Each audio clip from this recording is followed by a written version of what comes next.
Hola, muy buenos días.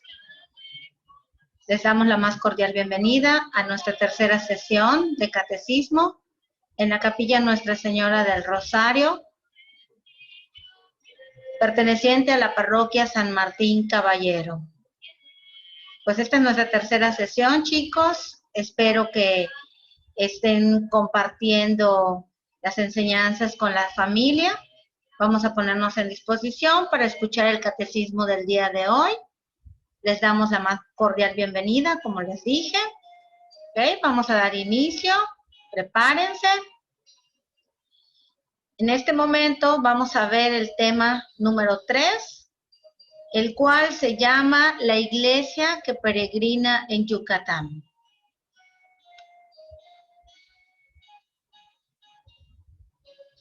Vamos a recordar un poquito los objetivos que hemos estado viendo a lo largo de estas 3 sesiones, ¿verdad?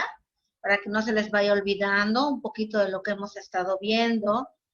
En el primer tema, ¿verdad? Vimos cómo Dios abraza al mundo, ¿verdad? A través de la historia de la humanidad y nos anima a vivir como hijos suyos. Aquí nos explica prácticamente que Dios no va a dejar al mundo solo y Él va a estar con nosotros y nos va animando a acercarnos a su rebaño, nos va animando a conocer un poquito de esta historia de la humanidad.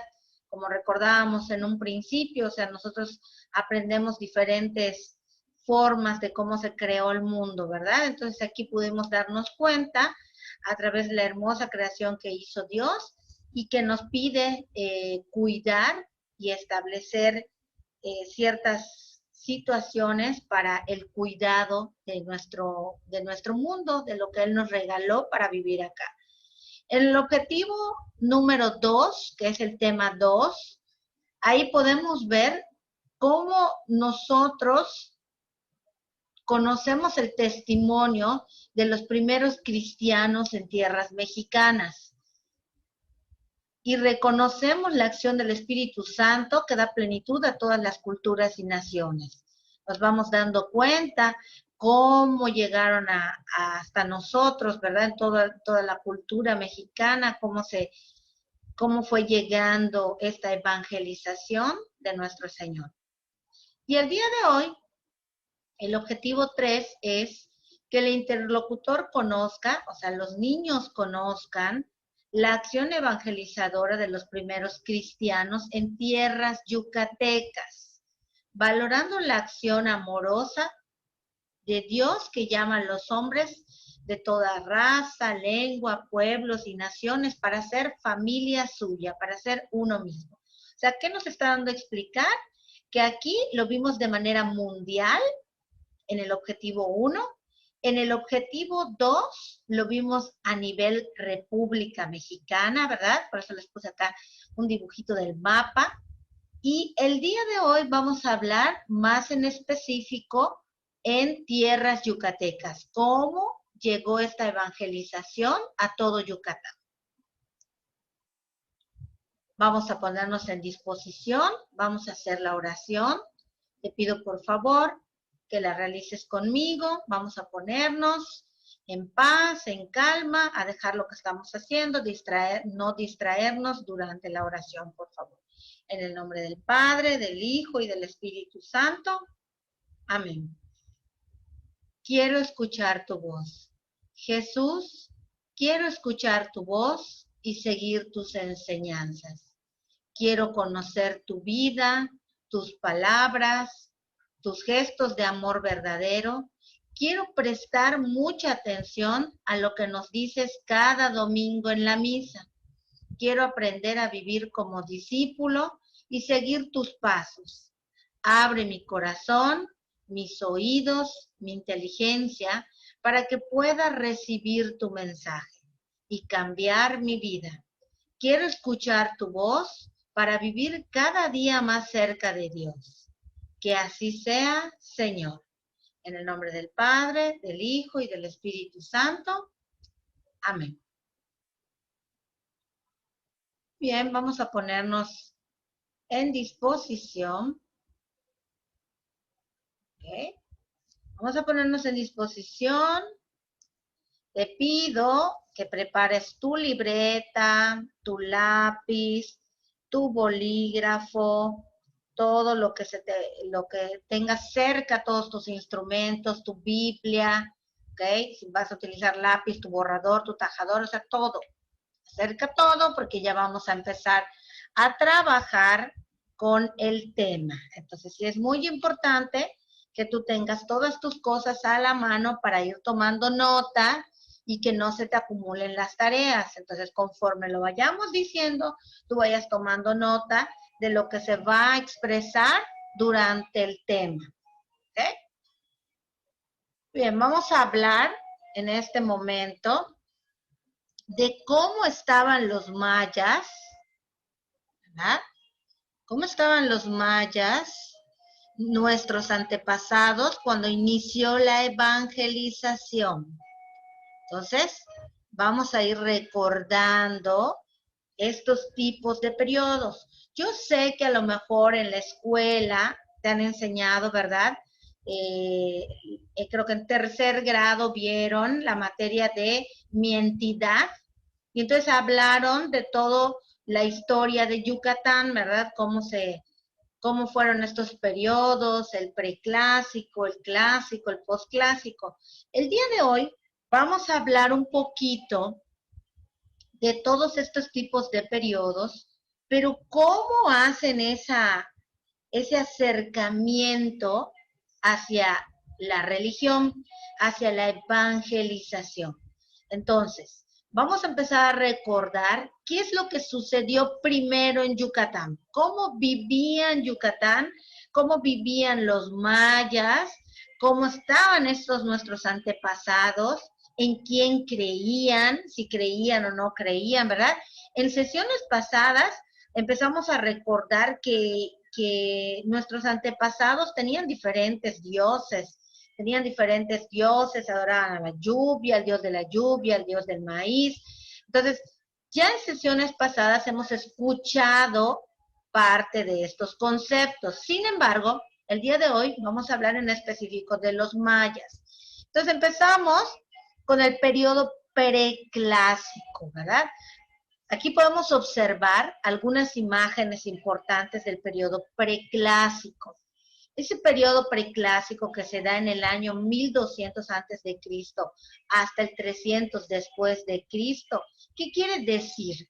Que estas personas eran migrantes. Habían oleadas migratorias procedentes de Norteamérica que dan orígenes a las colonias mayas desde la costa del Golfo de México y el interior de la península de Yucatán, influidos por una gran civilización olmeca.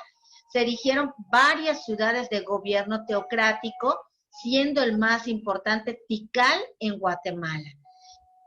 ¿Qué sucedía? Ellos no permanecían fijos en un lugar, por eso nos dice ahí que eran oleadas migratorias, o sea, venían, ¿verdad?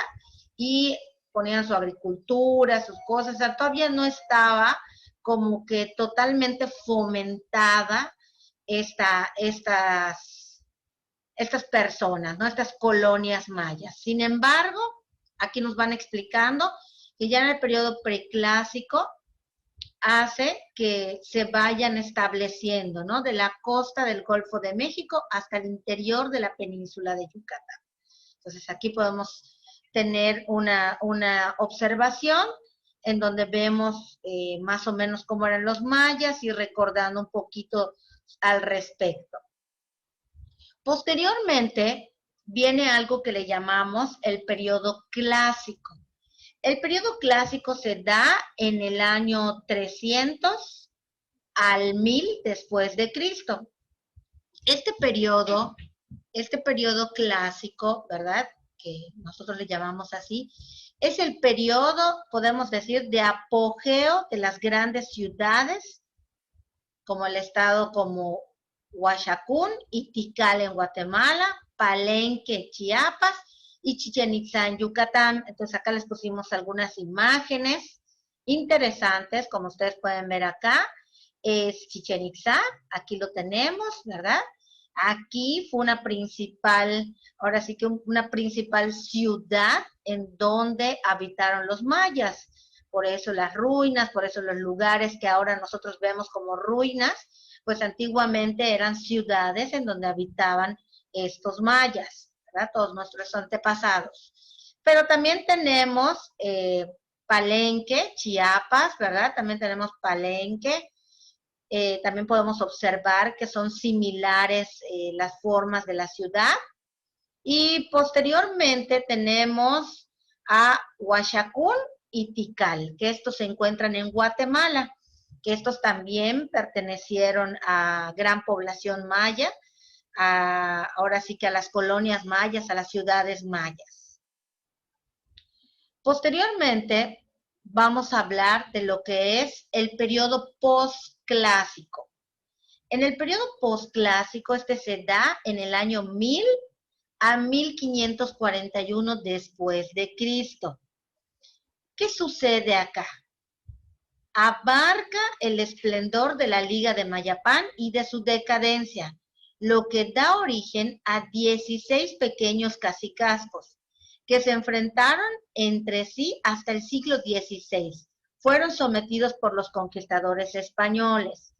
Hasta este punto, los mayas todavía tenían diferentes dioses, como podemos observar acá.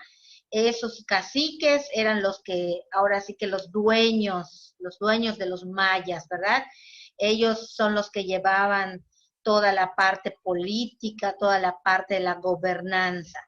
Posteriormente podemos ver en algunas imágenes cómo sacrificaban a la gente, porque ellos no sabían qué era lo que significaba evangelizar, no sabían qué significaba Dios, todavía no tenían el conocimiento de Jesucristo ni toda esa parte. Entonces, hasta que llegan los españoles, empieza toda esta situación en donde aproximadamente en el siglo XVI someten los conquistadores españoles a todo, ahora sí que a todo el pueblo maya, y entonces empieza este cambio, ¿no? Este cambio en donde podemos ver que empieza a surgir la evangelización. Luego llega algo que nosotros le llamamos decadencia. En esta etapa de decadencia, podemos decir que se da a a fines del siglo VIII, ¿verdad? Y en esta etapa, la sociedad maya de las tierras bajas del sur, Palenque, Copán, entró en un proceso lento de decadencia o caída. ¿Qué quiere decir? Que de manera gradual se fue extendiendo hasta el norte de la península, hasta culminar con la caída y abandono de las ciudades del PUC, de Uxmal, Cabá, Sayil, Labná, etc. Hasta el siglo X vino lo que es el periodo del desplome político de Chichén Itzá, todos de esos caciques que les estaba yo comentando, se va a desplomar, dejan ellos de gobernar, vamos a decirlo de esa manera, ¿verdad? Y entonces, cuando se empieza a dar este desplome del poderío político que gobernaba Chichén Itzá, que ahí hacía todos sus sacrificios, ¿verdad? Después de ese tiempo, estamos hablando aproximadamente del siglo X, un siglo después, a lo largo de estos años, abandonaron poco a poco el núcleo de sus grandes ciudades. Por eso les puse aquí esta imagen de Chichén Itzá. O sea, no es que se derrumbe, pero políticamente entonces se empiezan a abandonar, ¿no? Entonces se empieza ese desplome político, ese poderío político se empieza ahora sí que a abandonarse. A lo largo de estos años, abandonaron poco a poco el núcleo de sus grandes ciudades y comenzaron a ocupar los alrededores, todo lo que estaba alrededor. Pero esto no significa su abandono total. ¿Qué sucede? Construyeron casas y edificaciones alrededor, Modificaron algunos espacios preexistentes y asimismo edificaron nuevas ciudades como Mayapán, Tulum, Xcaret, en la ciudad, ahora sí que en la costa oriental, pero no alcanzaron el esplendor de los siglos previos. Los caminos de las grandes ciudades comenzaron a ser invadidos por la selva, la elaboración de estelas desapareció y con ellos la historia oficial se plasmó de distintas maneras. La producción de la cerámica y bienes santuarios decreció. Posteriormente, de que fue desapareciendo eso, las prácticas agrícolas, que antes le llamaban milpa, se empezó a llamar agricultura, ¿verdad? Estas prácticas agrícolas especializadas en terrazas, campos de cultivo, existentes en regiones peninsulares, se modificaron. Lo que les comento, en ellas la milpa se convirtió en un sinónimo de agricultura. Aparecieron órdenes militares. Para unos estudiosos, estas nuevas tradiciones fueron introducidas dentro del centro de México y para otros fue resultando de la presencia de distintos grupos mayenses. En pocas palabras, el avance tecnológico, los conocimientos y la producción material y cultural, más no la etnia, se derrumbó. Entonces, como podemos ir escuchando, nos vamos dando cuenta cómo fue cambiando, cómo se fue convirtiendo el pueblo de Yucatán, ¿verdad? También existió algo que se llama la Triple Alianza. Esta Triple Alianza, ¿qué sucede? Alrededor del siglo X y el siglo XIV, las tres ciudades más importantes en la zona norte de la península de Yucatán se unieron en una triple alianza. O sea, Mayapán, Chichén Itzá y Uxmal. Esas tres se unieron fuerzas, ¿verdad? Cuando vieron que todo se estaba desplomando, que todo se estaba cambiando, entonces unen su alianza y logran extender su influencia política, cultural, comercial, militar, todo el sur hasta Centroamérica y al oeste, hasta el antiplano central.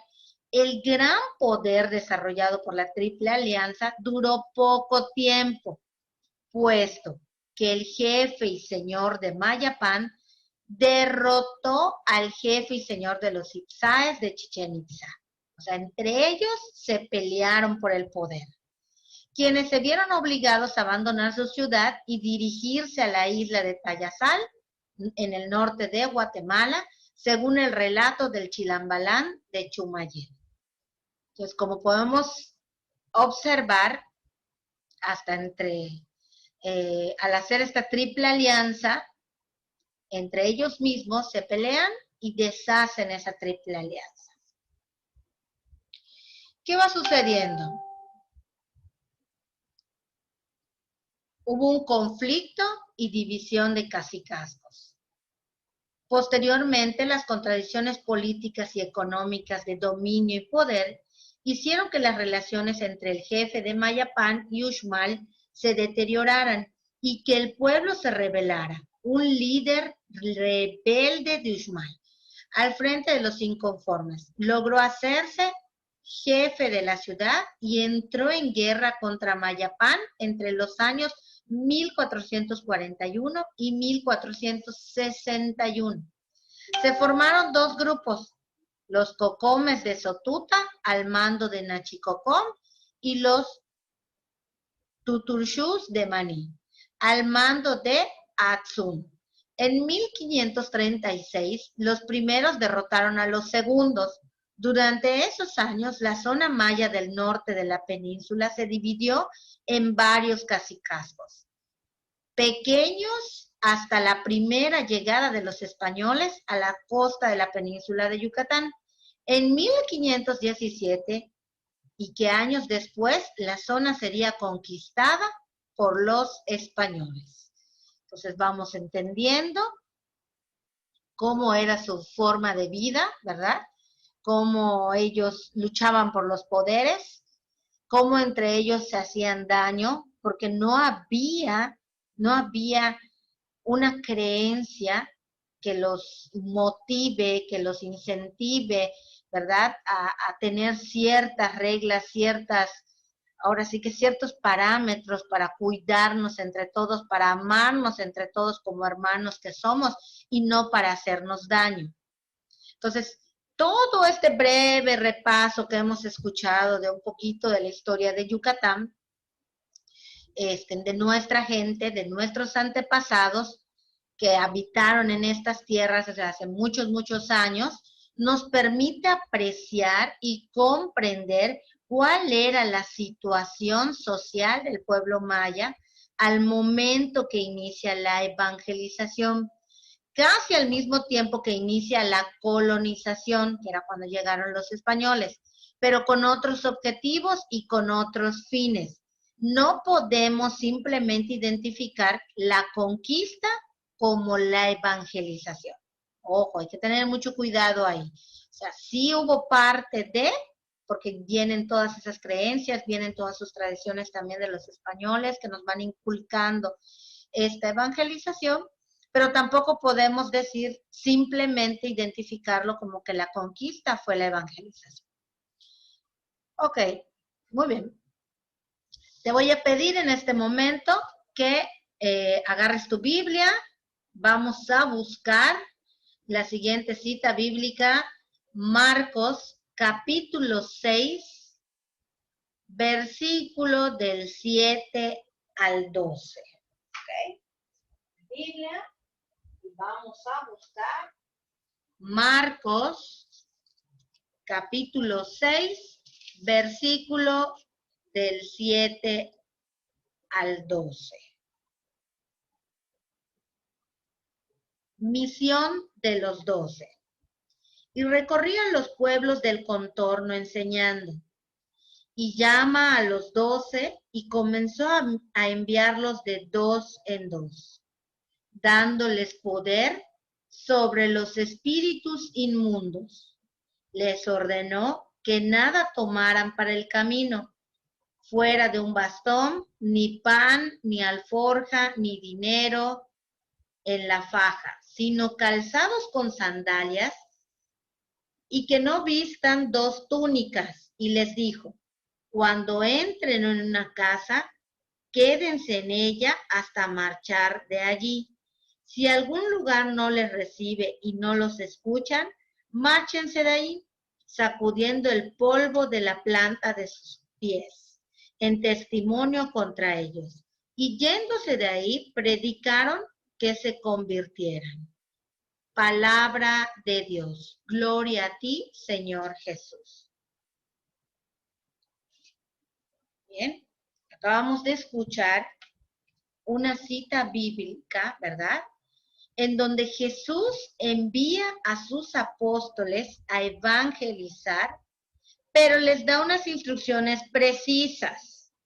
¿Okay? Te voy a pedir que en tu libreta escribas a continuación cuáles son esas instrucciones precisas que dice Jesús cuando envía a sus apóstoles a evangelizar.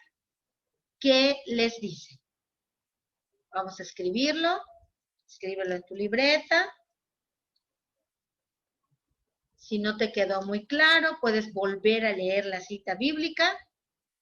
Te repito, es Marcos capítulo 6, versículo del 7 al 12. ¿Qué le dice Jesús a sus apóstoles cuando van a evangelizar? ¿Cuáles son esas instrucciones precisas que les dice? ¿Qué es lo que no deben de llevar? ¿Cómo tienen que ir vestidos? ¿Cómo tienen que predicar? Pues sabes que a lo mejor tienen que ir con sus guaruras, a lo mejor tienen que ir así super wow vestidos, ¿verdad? Con sus tenis super Nike o con sus playeras o camisas de moda o sus vestidos así super fashion o su pantalón super fashion roto en la rodilla, no, ¿verdad? ¿Cómo dice Jesús que tienen que ir sus apóstoles a evangelizar, a predicar, a llevar la palabra de Dios? cómo dice él que tienen que ir, o sea, cuáles son las instrucciones precisas que les da para ir a evangelizar, ¿verdad? E incluso les dice, si no les reciben, esto van a hacer. ¿Qué les dice? Pónganlo en su libreta, ustedes lo van a ir escribiendo, ¿ok? Una vez que ya lo escribimos, continuamos, ¿verdad? Continuamos con la sesión. Muy bien. Ahora, ¿qué sucede? Ya hablamos entonces un poquito de nuestros antepasados. Ya vimos qué tan importante fue, ¿verdad? Qué tan importante fue esta situación del momento por el que atravesaron todos nuestros antepasados, las diferentes etapas, cómo los mayas se fueron acercando y convirtiendo a la evangelización. Ahorita vamos a observar, ¿verdad? Vamos a pasar algo muy padre que se dice, pensamos con los criterios en Jesucristo, cuando leímos la cita bíblica, vamos adentrándonos un poquito más a la evangelización. Y entonces vamos a escuchar, por favor, cómo inicia la iglesia en Yucatán, ¿verdad? Cómo esos misioneros franciscanos, discípulos de Francisco el Pobre de Asís, se distinguía por su trato amable y ellos cumplían el mandato de Jesús cuando les dijo él, vayan por todo el mundo y prediquen la buena nueva a toda la creación. ¿De qué estoy hablando? O sea, ¿qué significa esto? ¿Okay? Vamos a escuchar.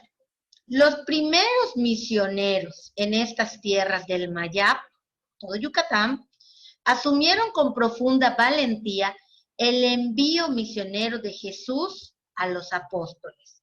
Como escuchamos en el Evangelio, ellos mismos se descubren como continuadores de la tarea evangelizadora. En el capítulo de San Marcos, recordamos las condiciones de Jesús para aquellos que asumen la misión evangelizadora. Les ordenó que no llevaran para el camino más que un bastón. No llevar pan, ni alforja, ni dinero. Que fueran los calzados en forma de sandalias. Que no tuvieran 2 túnicas, es decir, que vayan pobres de las cosas del mundo tecnificado. Ricos de la palabra de Dios, que esa será su fuerza, no está en su querer, en su voluntad, sino en la fe, esperanza y caridad, que son dones de Dios. Entonces, por ello, el testimonio de pobreza de los primeros misioneros franciscanos, discípulos de Francisco, de San Francisco el Pobre de Asís, llamó fuertemente la atención a los indígenas mayas en estas tierras yucatecas. Se distinguían de los conquistadores por su trato amable, vestían hábitos, pues sí, un poco rasgados, ¿verdad? Y fabricados con una tela burda. Dormían en el piso cubiertos por pobres mantos y comían los mismos alimentos que los nativos. Tortilla con chile, grillos, chapulines, frutas de la región. Su objetivo no era ciertamente el de los conquistadores. Ellos no querían solamente cumplir el mandato de Jesús. Vayan por todo el mundo y prediquen la buena nueva a toda la creación. Entonces, ¿qué significa? Que entonces cuando empiezan a llegar los conquistadores, los españoles, también con ellos llegan los franciscanos, que son los primeros misioneros, ¿verdad?, en llegar a estas tierras del Mayab, a las tierras de Yucatán. Estos franciscanos los percibían de manera humilde, ¿verdad?, de manera amable, eran los que más se acercaban a los indígenas mayas. Entonces, por tal motivo que ellos cumplían esa misión de evangelizar, imagínense desde cuánto tiempo estamos hablando esta evangelización, cuando llegan a Yucatán y nos empiezan a hablar de Dios, ¿no? Desde los primeros pasos de la evangelización, la Iglesia Católica, fiel al Espíritu de Cristo, fue defensora infatigable de los indios, protectora de los valores que habían en sus culturas, promotora de humanidad frente a los abusos de los colonizadores, a veces sin escrúpulos, que no supieron ver en los indígenas hermanos e hijos del mismo padre. La denuncia de las injusticias, los atropellos, se hicieron por Bartolomé de las Casas, Vascos de Quiroga y tantos otros.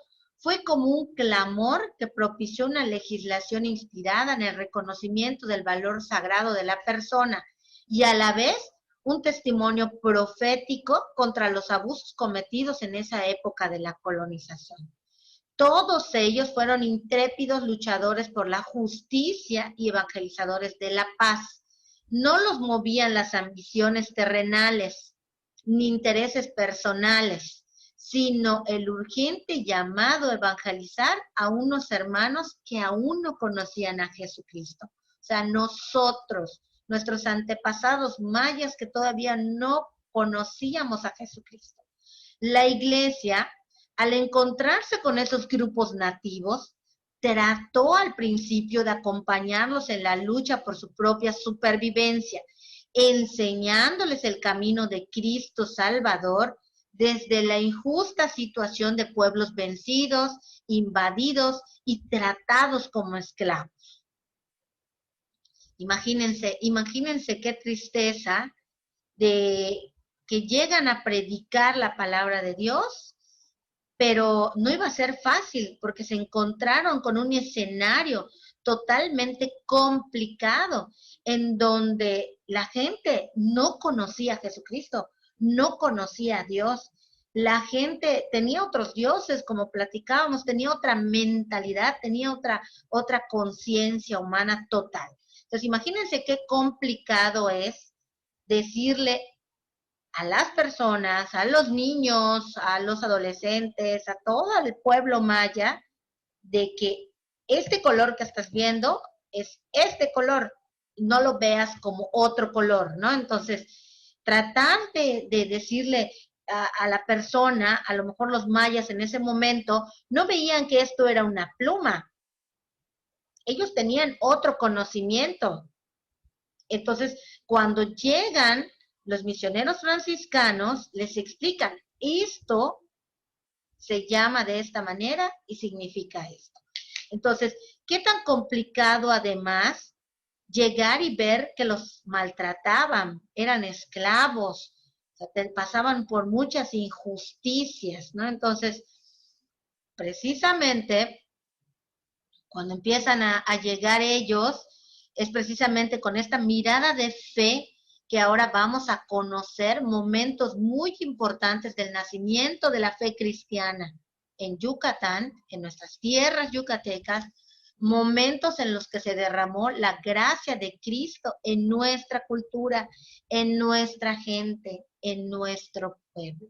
Entonces, imagínense qué bonito poder iniciar. Es un proceso complicado, sí, porque como les dije, es un escenario distinto, pero qué hermoso ser testigo de ese nacimiento de la gracia de Dios, de la gracia de Cristo, ¿no? Que es cuando empieza toda, ahora sí que toda esta situación. Muy bien, te voy a pedir nuevamente, después de prestar atención un ratito, en tu libreta vas a copiar lo que a continuación estoy presentando. ¿Qué significa? Que me vas a copiar esta parte de aquí que te estoy señalando, esta de acá, lo que voy a ir mencionando. No es necesario que hagas los dibujos, claro que no. No, simplemente que copies estas partes que son muy importantes porque tienen una marcación muy especial en la historia de la evangelización en Yucatán. ¿Okay? Entonces, empezamos. Inicios de la iglesia en Yucatán. Como podemos observar, la iglesia de Yucatán fue fundada por el Papa León X en su decreto o mandato oficial llamado Bula Sacri Apostolatus ministerio el 24 de enero de 1519. ¿Okay? Lo que nos está indicando es que la iglesia de Yucatán se funda por el Papa León X, por el Papa León X. Y este decreto, que por acá les puse aquí una pequeña imagen, ¿no? Es un decreto que se le llama bula, vuelvo a repetir, Sacri Apostolatus Ministerio. Bula, decreto o mandato oficial del Papa. Esto se crea el 24 de enero de 1519, siendo nombrado como su primer obispo titular, Fray Julián Garcés. Pero nunca llegó a tierras yucatecas. Aquí lo tenemos. El primer obispo en poner su residencia en el territorio yucateco fue Fray Francisco de Toral en 1562. Fue el cuarto obispo en ser nombrado para Yucatán. Aquí podemos ver que en 1537 varios franciscanos encabezados por Fray Jacobo Testera se inicia la evangelización en Yucatán, pero el primer obispo en poner su residencia en Yucatán fue el cuarto obispo, Fray Francisco de Toral, en 1562. Podemos decir que la evangelización de Yucatán se inició desde 1537, con varios frailes franciscanos encabezados por Fray Jacobo de Testera. Aquellas primeras misiones se vieron interrumpidas por diversos factores. Empezaron en 1537, pero luego se interrumpe y entonces dejan la misión. No fue sino hasta 1545 y 1546 que los franciscanos regresaron encabezados por los frailes Luis de Villapaldo y Lorenzo de Bienvenida. Fueron los primeros en establecerse definitivamente y realizando visitas a los pueblos más lejanos en Yucatán. En aquellos tiempos se dio la fundación del convento de San Francisco de Campeche y el convento de la Asunción de Nuestra Señora de Mérida. Aquí ya pueden ustedes observar que aquí ya se los puse, esto es lo que van a copiar. En 1537 la misión se suspende y hasta 1545 y 1546 regresan nuevamente sus franciscanos encabezados por Luis de Villapaldo y Lorenzo de Bienvenida. O sea, un año después se evangelizó la primera provincia de Maní, que fue la primera comunidad indígena evangelizada. ¿Qué es Maní? No es el maní que te comes, no es el cacahuate. Maní es un municipio de Yucatán. Entonces nos está explicando que esa provincia, ese municipio de Maní, fue la primera comunidad que los franciscanos evangelizaron.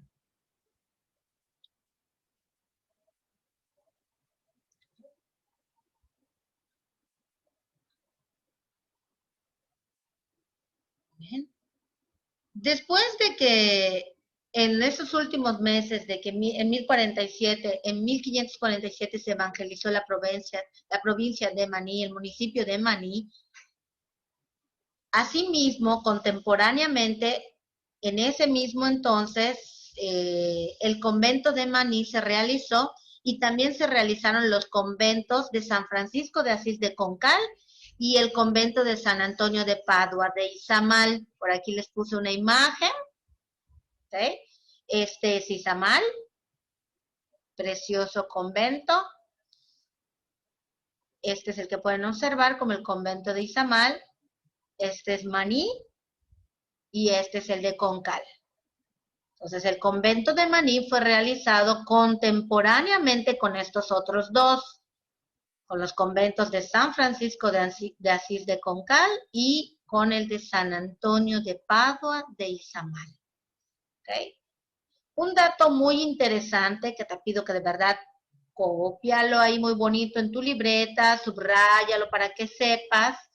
Un dato muy importante de nuestra Santa Iglesia Catedral es la más antigua en tierra firme del continente americano y se terminó en el año de 1598. Este dato es muy importante, cópialo en tu libreta, ¿verdad? Y por acá también te puse otra imagen, que es la de la catedral, y más abajito vamos a ver que en 1751 fue creado como el Seminario Conciliar de Yucatán. Aquí te puse también una imagen. Entonces, vamos a escuchar un poquito toda parte de esta narración de la historia de cómo fueron creados estos conventos. Estamos hablando que en 1547 aproximadamente se crearon el de Maní, el de Concal y el convento de San Antonio de Padua de Izamal. 4 años más tarde se realizó el convento de Cisal, Valladolid, y la selección del lugar para estos 6 primeros conventos está en relación con las realidades políticas y demográficas de la región. En 1561, la provincia de Yucatán ya contaba con 8 conventos comenzados a edificar y 6 en proyecto de fundación. Para el año 1563 había 12 casas fundadas. Un dato muy importante, lo que les comentaba, es que nuestra Santa Iglesia Catedral es la más antigua en tierra firme de todo el continente americano. Su construcción se terminó hasta el año 1598.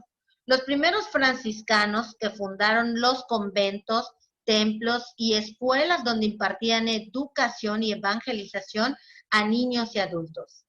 Enseñaban las primeras letras, así como conocimientos prácticos como la siembra y el cultivo de granos, y lo mismo que oficios y artes varios. Los primeros evangelizadores fueron los grandes promotores de nuestra cultura actual. Gracias a sus esfuerzos, nuestro estado de Yucatán contó con instituciones de grande valor académico y científico, precursores de las grandes instituciones actuales, como son el Colegio de Mérida, que se fundó en 1618, la Real y Pontificia Universidad de Mérida de Yucatán en 1624 y el Seminario Conciliar de Yucatán en 1751. En el transcurso del siglo XVII, llegan a Yucatán otras órdenes religiosas, la de San Juan de Dios para hacerse cargo de los enfermos, creando para efecto hospitales y su labor educativa. Durante más de 5 siglos, Cristo ha sido el Salvador que anhelaban silenciosamente. La fe en Dios ha animado la vida y la cultura de nuestros pueblos. Como pueden observar, aquí les puse algunas imágenes de las otras órdenes religiosas, que son la de San Juan de Dios, que se distinguían por la creación de los hospitales, el trato y su labor educativa, como nos van mencionando, ¿verdad? Entonces, a modo de conclusión, vamos a empezar a cerrar este tema tan importante, es que nos vamos dando cuenta el significado de la aceptación de la fe cristiana para la gente de nuestros pueblos. Todos nuestros mayas, ¿verdad? Toda nuestra historia chulísima, todas nuestras tradiciones padrísimas, toda esta parte de nuestros antepasados que cuidamos, que queremos, que tenemos, aquí nos los dice, o sea, nos han dejado un gran valor todo esto que se creó. Sin embargo, el mayor valor que podemos darle a nuestra cultura es el que aceptamos en un momento la fe cristiana para todo nuestro pueblo. Pues cuando a nosotros llega Diosito y nos los regala y nos dice, aquí está la gracia de Jesucristo, nos dan esa evangelización, nosotros lo aceptamos, nosotros lo agarramos y lo volvemos como parte de nosotros, ¿verdad? Aunque sepamos que nuestras raíces mayas fueron diferentes, nosotros obtuvimos ese proceso de conversión en el cual aceptamos la evangelización, en el cual aceptamos esa fe cristiana para cada uno de nosotros. Para ellos ha significado conocer y acoger a Cristo, el Dios desconocido de sus antepasados. Sin saberlo, buscábamos en ricas tradiciones religiosas, Cristo era el Salvador que anhelábamos silenciosamente sin saberlo. La fe en Dios ha animado la vida y la cultura de nuestros pueblos durante más de 5 siglos. Del encuentro de esa fe con nuestra comunidad desde el antiguo, ha nacido una rica cultura cristiana en estas tierras del Maya, expresadas en arte, música, literatura y sobre todo en las tradiciones religiosas de nuestro pueblo, bajo por una misma historia y con un mismo credo, ¿verdad? Entonces, aquí abajito también se los coloqué parte de lo que estoy diciendo que es importante. En el encuentro de esta fe, o sea, cuando nosotros nos encontramos, cuando nosotros nos convertimos a esta fe cristiana, aceptamos esta gracia de Jesucristo, en nuestras comunidades antiguas nació la rica cultura cristiana que hoy en día tenemos en las tierras del Maya bajo una misma historia y bajo un mismo credo. ¿Okay? Con esta parte familiar. A conciencia de todo lo que ya te comenté, de todo lo que ya te dije, ¿verdad? Vamos a empezar a analizar cuáles fueron esos primeros pasos que se dieron en la evangelización de Yucatán. ¿Qué recuerdas? ¿Qué recuerdas? ¿Cómo llegó la evangelización a Yucatán? Ya te conté cómo estuvo el antepasado, cómo fueron los periodos de los mayas, qué es lo que hacían los mayas, un breve repaso, y llega el momento importante en donde llegan los españoles, llega la colonización, ¿verdad? Y entonces, ¿qué sucede? Yo te pregunto, en familia, ¿verdad? Te voy a invitar a realizar todas las actividades que a continuación se presentan. Primero, vamos a contestar las preguntas en el cuaderno. Vas a copiar las preguntas y vas a ir respondiendo todo lo que ya escuchaste del tema. ¿Cuáles son los primeros pasos que se dieron en la evangelización en Yucatán, en nuestra provincia? ¿Cuáles fueron esos primeros pasos que se dieron? ¿Ok? Contestas, analiza, piensa, recuerda y entonces escribes cuáles fueron esos primeros pasos que se dieron para que existiera esa evangelización en Yucatán. Luego, me vas a poner, bueno, lo puedes poner en orden, en pregunta 1, 2 en tu libreta. No necesariamente tienes que hacer este circuito como yo lo tengo aquí. Tú lo puedes poner en tu libreta, lo más fácil que se te acomode. ¿Qué congregaciones fueron los primeros en evangelizar en la arquidiócesis? ¿Qué congregaciones fueron los primeros en evangelizar la arquidiócesis? Luego me vas a poner, actualmente, ¿en qué cosas descubro los frutos de la primera evangelización en nuestras tierras yucatecas? Una pista por ahí, te dije que a través de el arte, por ahí nos fuimos un poquito. Entonces, actualmente, ¿qué cosas descubro los frutos de la primera evangelización en nuestras tierras yucatecas? Dije el arte, costumbres, música, construcciones, ya te ayudé con una, ¿ok? Luego nos vamos en nuestras familias, escucha muy bien porque esto es muy importante, en nuestras familias hay quienes aún no han sido evangelizados. Te pregunto, en nuestra familia hay alguien que aún no ha sido evangelizado. que aún no tiene esa gracia de Cristo, que aún no tiene esa fe cristiana? Siguiente pregunta. En nuestras familias, ¿qué podemos hacer para que conozcan más acerca de Dios? ¿Qué voy a hacer para que en mi familia conozcan más a Dios? ¿Qué voy a hacer? A ver, vamos a pensar. No conocen a Dios. ¿Cómo puedo hacer para que mi familia se acerque a Dios, conozca a Dios? ¿Ok? Ustedes ya están en el grupo de Eucaristía, que es la preparación a la comunión, ¿verdad? En el grupo eucarístico. Están preparando para recibir su primera comunión.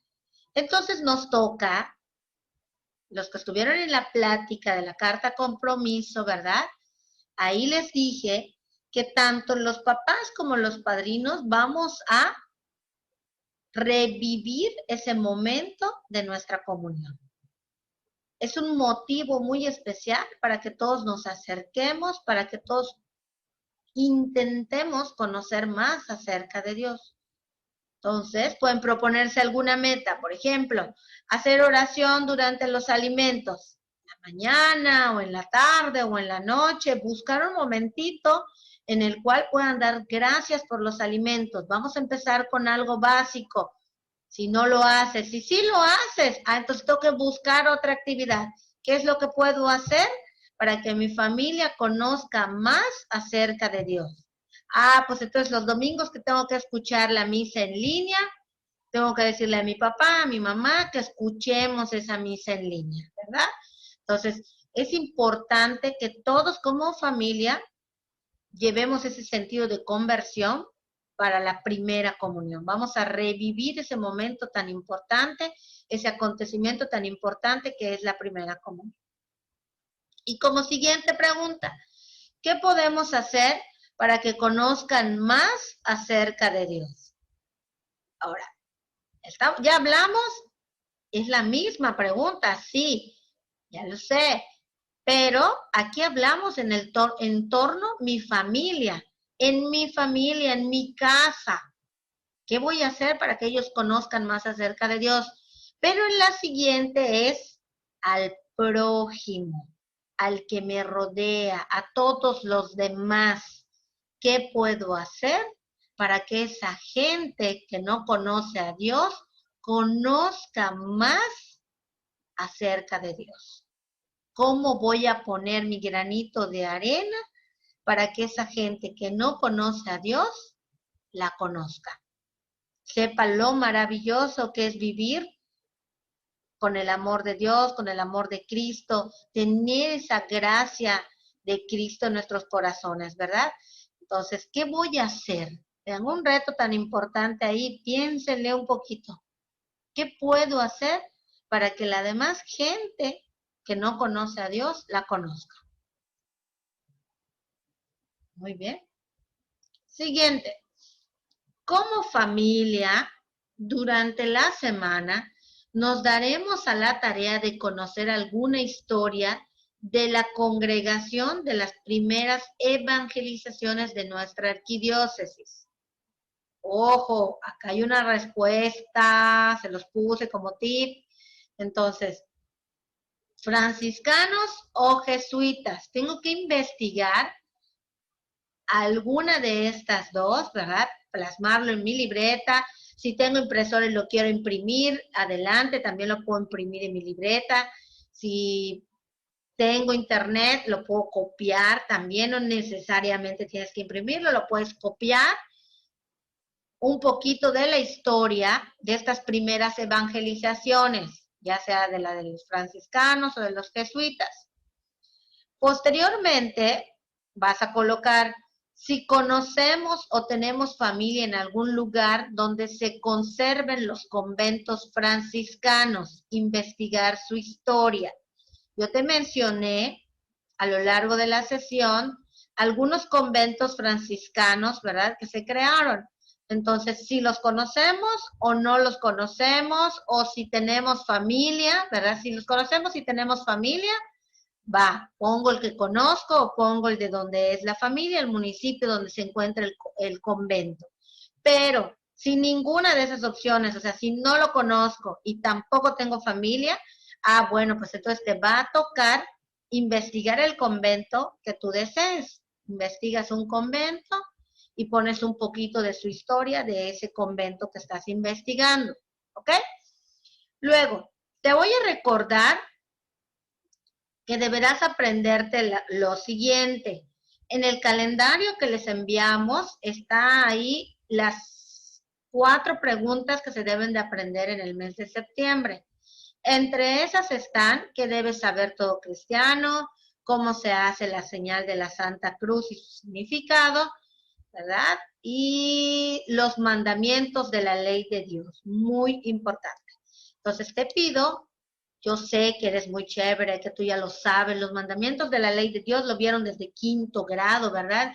Los que han estado con nosotros desde 4º, 3º, ya se lo saben de memoria. Esto es facilísimo.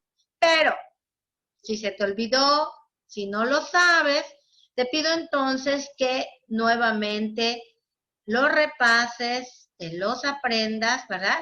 Porque cuando tengamos la sesión en vivo, las vamos a preguntar, las vamos a tomar. Entonces, sí es muy importante que tú te prepares para ese día, ya tengas listo esos compromisos que debiste de aprenderte en el mes de septiembre.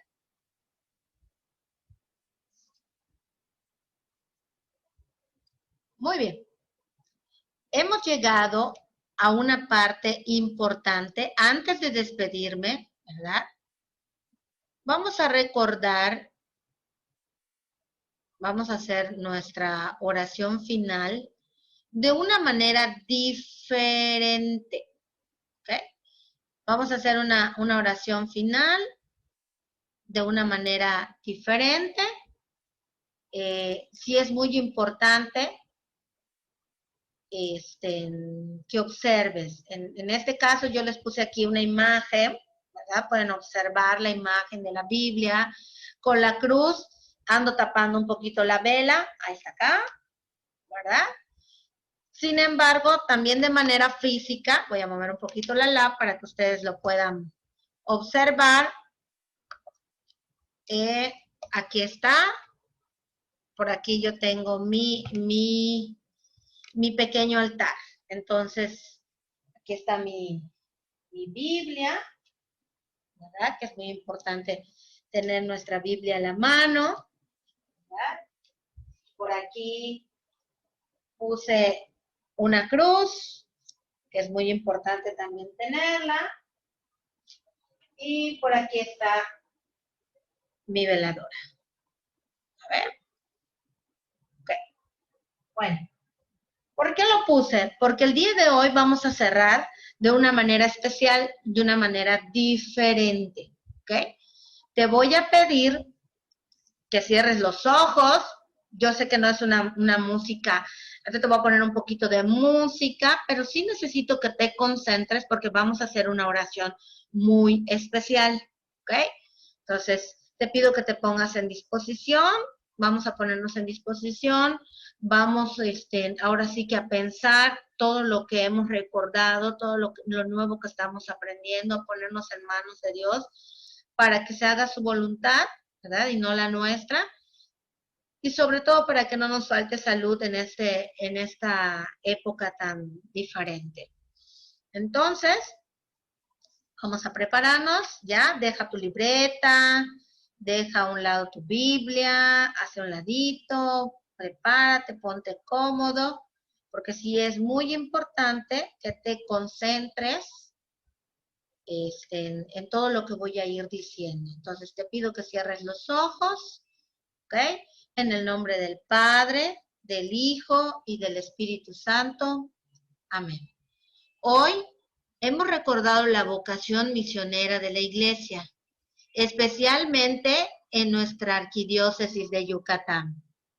Hemos de continuar hoy la tarea evangelizadora, primero por el anuncio directo del Evangelio con todos los medios a nuestro alcance. Palabra, liturgia, medios de comunicación social, literatura, arte, fiesta y convivencia. También hemos recordado, en segundo lugar, el anuncio y la palabra han de ir acompañados con el testimonio de la vida y de los signos, es decir, con el compromiso cristiano por la promoción humana desde su dignidad de persona a su condición de hijos de Dios y hermanos de los demás. Pongamos en el camino del Señor los compromisos que asumimos el día de hoy para ser testigos del Evangelio de nuestras familias, para de esa manera continuar la evangelización en esta tierra. Señor, te pedimos que nos ayudes a ser buenos evangelizadores. Señor, te pedimos que en nuestro hogar todos te conozcan. Señor, te pedimos por todas las necesidades que tenemos en nuestras familias. Te damos gracias por tu divina providencia. Te damos gracias por la salud. Te damos gracias por tu creación. Te damos gracias por tocarnos el corazón. Te damos gracias por permitir que formemos parte de tu rebaño. Te pedimos, Señor, que aunque nosotros querramos apartarnos de ti, tú no permitas que nos apartemos. Vamos a escuchar esta canción, que es un poquito diferente, a lo mejor no la has escuchado, ¿verdad? Pero vamos a escuchar la letra sobre todo.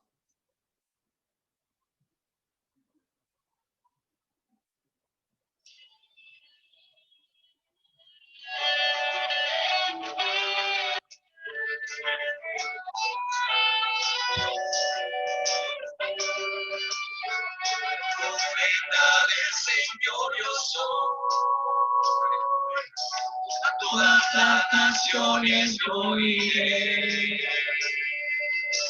a proclamar su palabra hoy. No tengo miedo, de su lado estoy.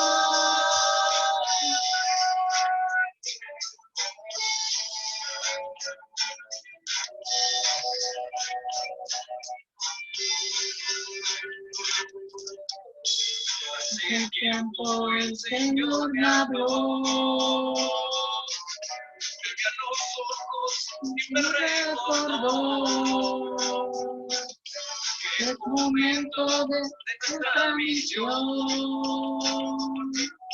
Por todo el mundo predicar su amor, y de su mano tomarnos ya. Vamos juntos y sin dudar. Jesús nos llama, carga tu cruz. Hermanos, juntos seremos luz. Su profeta del Señor yo soy. No tengo miedo, de su lado estoy. Cristo vive, síguelo. Cristo vive, quédate con él. Cristo vive, síguelo. Y quédate con él. Cristo vive, síguelo. Cristo vive, quédate con él. Cristo vive, síguelo. Y quédate con él.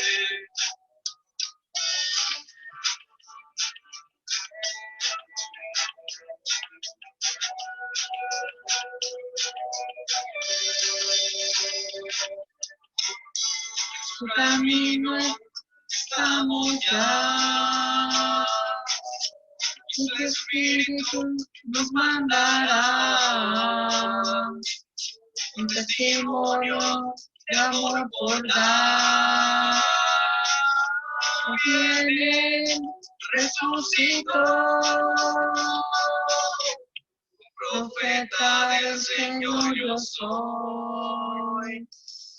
No tengo miedo, de su lado estoy. Cristo vive, síguelo. Cristo vive, quédate con él. Cristo vive, síguelo. Y quédate con él. síguelo. Cristo vive, quédate con Él.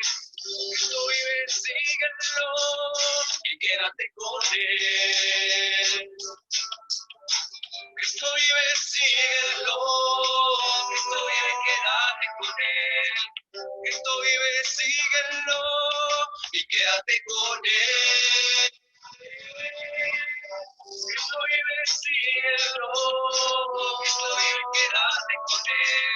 Cristo vive, síguelo y quédate con Él.